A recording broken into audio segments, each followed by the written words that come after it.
अब देखिए board exam में ये क्वेश्चन 99% चांस है कि आ सकता है। हाँ बस फर्क ये है कि ये रूट टू प्रूव करना है कि root two is irrational number, वहाँ root three is irrational number आ सकता है, या root five is irrational number आता है। सबका कॉन्सेप्ट सेम है, ये स्टेप्स याद रखने होंगे आपको। इसका दूसरा मेथड भी है जो बहुत कम बुक्स में मिलेगा आपको, वो भी बता देंगे, ये आपकी बुक ही में नहीं मिलेगा। दूसरा मेथड भी आसान है, बचपन से आप करते आ रहे हैं। पहले ये वाला मेथड देख लें जो 10th की बुक में है।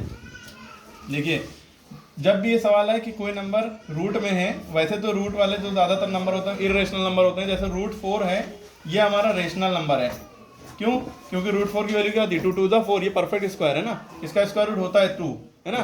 इसी तरह रूट 9 है, इसका भी परफेक्ट स्क्वायर 3 होता है। रूट 16 है, जिसका परफेक्ट स्क्वायर जो भी परफेक्ट स्क्वायर नंबर है जिनका स्क्वायर रूट होता है पॉइंट के बिना है ना, होल नंबर में, तो वो जो है रेशनल नंबर होते हैं। और रूट 2 का जो है स्क्वायर रूट होल नंबर में नहीं होता क्योंकि ये परफेक्ट स्क्वायर नहीं है, इसका स्क्वायर रूट था 1.414 अप्रॉक्स है ना, तो इसलिए ये इरेशनल नंबर। लेकिन जब हमें इसको प्रूव करना है तो ज़बरदस्ती प्रूव करना है, तो पहले हम इसको रेशनल नंबर मानेंगे, फिर अपना जो अजम्पशन हमने किया माना कि जो इसको रेशनल नंबर हमने माना था, रेशनल नंबर मानने के बाद हम ये गलत प्रूफ कर देंगे कि हमने गलत माना था। बस इसी के गलत मानने की वजह से, गलत प्रूफ करने की वजह से इसको प्रूव करना है, इसीलिए लंबा है सवाल है ना। बच्चे सोचते हैं बहुत कठिन है, बस स्टेप्स याद रखेंगे, सारे सवाल इसके इस तरह से होंगे, ठीक है।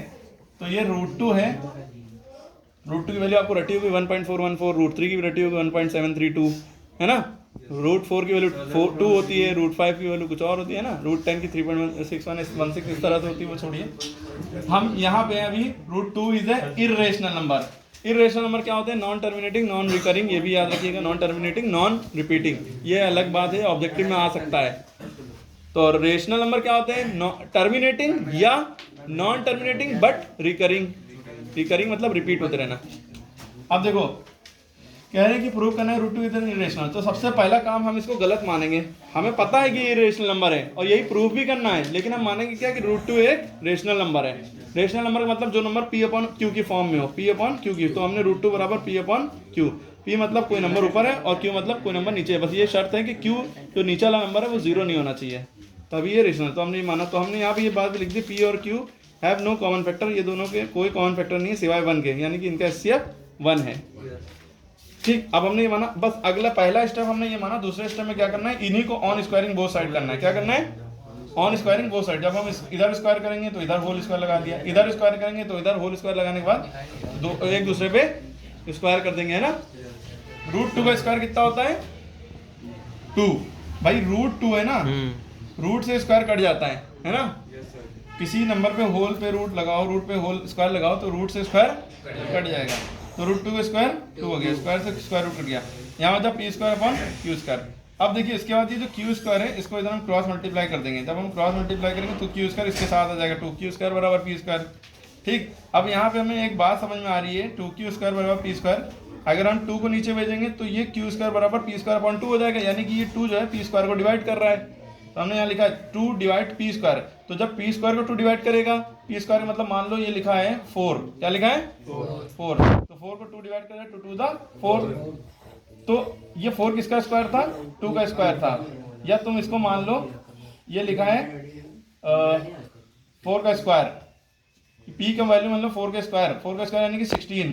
ठीक है, अब ये 2 जब नीचे आएगा तो 16 को काट देगा, 2 8 जा 16 है ना। तो जब 2 16 को काट सकता है तो 2 तो इसको भी तो काट सकता है 4 को। अगर ये स्क्वायर हटा दें इसके ऊपर से तो ये 4 को भी तो काट रहा है, यानी कि स्क्वायर को काट रहा है तो इस नंबर को भी काट रहा है। अगर नहीं समझ में आ रही कोई बात नहीं, बस ये समझाने के लिए था। नहीं समझ में आप स्टेप याद कीजिए। पहला स्टेप ये है, दूसरा step on squaring both side करना है। तीसरे स्टेप में हमें क्या करना है? p बराबर 2r रखना है। p की जगह पे क्या रखना है? जहाँ पे p है वहाँ पे हमें 2r रखना है। जब 2r रखा, लेकिन हमने देखा p के पास स्क्वायर है तो स्क्वायर भी कर दिया, p का स्क्वायर किया तो 2 का स्क्वायर 4 हो गया, r का स्क्वायर r स्क्वायर 2r जो p के बराबर है ना, तो पूरे पे स्क्वायर लगेगा। 2 का स्क्वायर 4 हो गया, r का स्क्वायर r स्क्वायर। अब हमने इसी इक्वेशन में 4r स्क्वायर p की जगह पे रख दिया। हमने ये 2q स्क्वायर उतारा, p की जगह हमने 4r स्क्वायर उतारा। ठीक है, अब ये जो 2 था वो नीचे चला गया, 2 से 4 कटा, 2 टू द 4, r स्क्वायर लिखा था लिखा रहा। अब हमारे पास q स्क्वायर की वैल्यू आ गई 2r स्क्वायर, क्या आ गई? 2r square. अब हमने यहाँ पे भी ये बात लिखी कि भाई ये 2 q को डिवाइड करेगा, क्योंकि r स्क्वायर के साथ मल्टीप्लाई में 2 नीचे चला जाएगा, नहीं लेकिन भेजेंगे नहीं, बस लिख देंगे। 2 डिवाइड्स क्यू स्क्वायर, जब क्यू स्क्वायर कर रहा है तो 2 क्यू को भी डिवाइड करेगा स्क्वायर अगर हटा दें, ठीक है। अब हमने यहाँ पे हमने ये पाया कि we found 2 is common factor, 2 दोनों में कॉमन हो रहा है ना। तो यहाँ पे हम कहेंगे here is contradiction that our assumption was wrong. ये बात इतनी लिखनी है, रट लो कि हमने जो अजम्पशन किया था कि √2 एक रेशनल नंबर है, √2 एक रेशनल नंबर है, तो ये तो गलत प्रूव हो गया। रेशनल नंबर का मतलब ये होता है पी अपॉन क्यू के फॉर्म में होना चाहिए, कोई कॉमन फैक्टर नहीं होना चाहिए रेशो, लेकिन कॉमन फैक्टर यहाँ पे 2 बच रहा है। तो आवर अजम्पशन वाज रॉन्ग, जो हमने माना था वो गलत था। तो √2 एक रेशनल नंबर ना होके एक इरेशनल नंबर है, प्रूव हो गया। अगर यहाँ पे √3 लिख के आता, prove that √3 is a irrational number, तो जहां √2 लिखा है वहां √3 लिख देते, सवाल सेम ऐसे ही होता। जहां यहाँ पे √5 प्रूव दैट √5 इधर इरेशनल नंबर, तो जहां √2 लिखा है वहां √5 लिख देते और पूरा सेम रहता। बस ये यहाँ पे थोड़ा सा मसला रहेगा, लेकिन आप ऐसे भी कर देंगे तो चल जाएगा। दूसरी चीज़ आप देखें कि दूसरा मेथड इसका हम बता दे रहे हैं कि prove that √2 is an irrational number. अगर ये सवाल आता है तो इसको कैसे करेंगे, तो आपको ये मेथड आता होगा, बचपन से आपने पढ़ा होगा, HCF है एक तरह का फैक्टर निकालने के लिए। कैसे करते हैं, √2 है, √2 की वैल्यू एक तो तरीका है, जैसे √8 है, कैसे निकालते थे, 2 4 द 8, 2 2 द 4, 2 1 द 2 है ना, ऐसे निकालते थे। 2 कॉमन हो दो पेयर का एक बनता था ना, उसी वही चीज़ है, लेकिन इसको इस तरह से करना होता है। अब देखो कैसे करेंगे, 2 है तो हमें ऐसा नंबर लेना होता है, यहाँ पे उस नंबर डिवाइड करना होता है जिसको उसी से मल्टीप्लाई करें कि उसी का स्क्वायर करें, ये आ जाए या इससे कम आए। अगर हमने यहाँ पे 2 लिया, मान लो यहाँ पे हम 2 लेते हैं, तो 2 ज़ा 4 हो जाता है, इससे बड़ा हो जा रहा है ना, उसी नंबर से मल्टीप्लाई करना जो हम यहाँ पे लेंगे। तो हमने मान लो 1 लिया, शुरुआत 1 से करेंगे, क्योंकि 1 का अगर 1 से 1 को मल्टीप्लाई करेंगे 1 1 ज़ा 1। अब यहाँ पे माइनस करते हैं ना, 2 में से 1 गया, 1 बचा, लेकिन यहाँ पे जो है वही 1 जो है प्लस करेंगे, 1 और 1 11 नहीं होते, 1 और 2 हो जाएंगे। थोड़ा सा इधर वाल लिखेंगे, ठीक। अब देखो तुम्हारे में है ये, यहाँ लगाएंगे पॉइंट, क्योंकि अब नंबर तो है नहीं, यहाँ पॉइंट लगाएंगे, यहाँ 2 0 एक साथ बढ़ाएंगे, यहाँ पे भी चाहे वहाँ बढ़ाओ चाहे ना बढ़ाओ, यहाँ लगाएंगे पॉइंट, यहाँ 2 0 एक साथ बढ़ाएंगे। इसमें क्या होता है, 2 0 एक साथ बढ़ते हैं। अब 2 का टेबल इतनी बार पढ़ो, नहीं 2 का टेबल नहीं पढ़ना है हमें। अब हमने क्या करना है, 2 के बगल में एक ऐसा नंबर उतारना है जिस नंबर से इन दोनों नंबरों को मल्टीप्लाई करें ये आए या इससे करीब। अगर हम 2 के बगल में 2 उतारते हैं तो 22 हो गया, 22 को हमने 2 से मल्टीप्लाई करना पड़ेगा, 2 to the 4, 2 to the 4 बहुत छोटा है इससे। अब 2 के बगल में हम और बड़ा करें, यहाँ पर 3 उतार के देखें, 3 करा, 3 3 9, 3 2 6, अभी भी बहुत छोटा है, और बड़ा हो सकता है। अब हमने 2 के बगल में 4 उतारा, जैसे ही हमने 4 उतारा तो हमने 4 से ही मल्टीप्लाई किया, ठीक है। जो नंबर यहाँ पे उतारे उसी से मल्टीप्लाई करेंगे, 4 4 द 16, 4 2 द 8 9, 96 आ गया। अगर हम 5 से करेंगे तो 125 हो जाएगा, बड़ा हो जाएगा, ठीक है।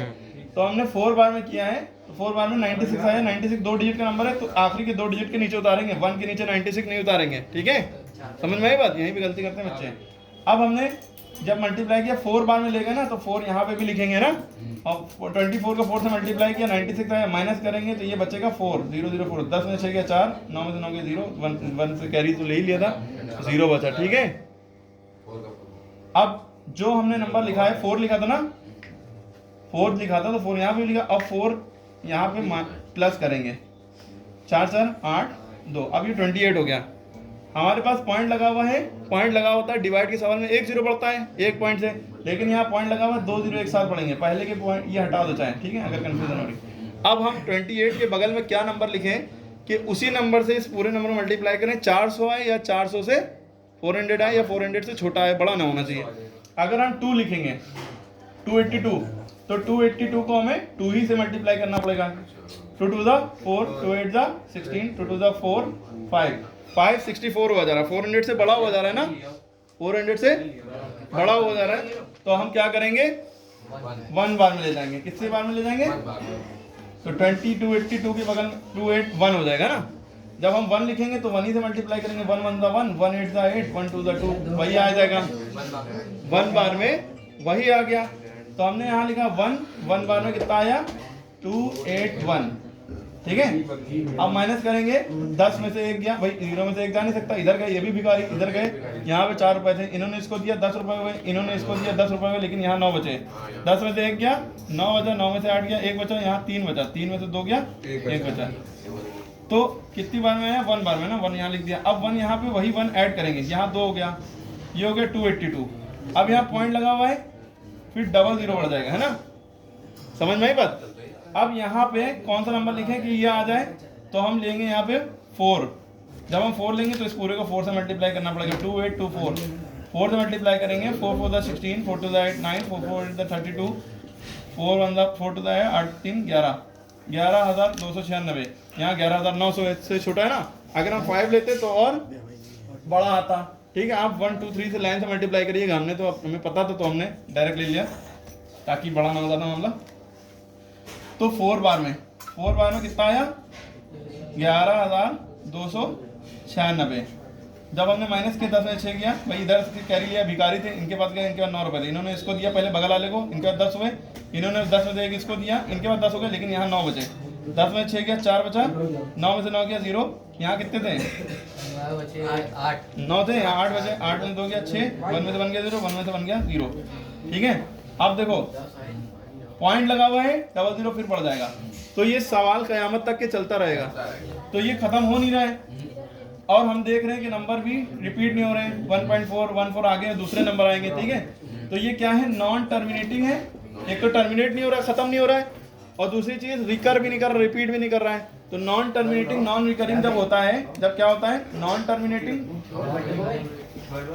और एंड नॉन रिकरिंग, जब नॉन टर्मिनेटिंग नॉन रिकरिंग की बात होती है तो वो क्या होता है, इर्रेशनल नंबर, ठीक है।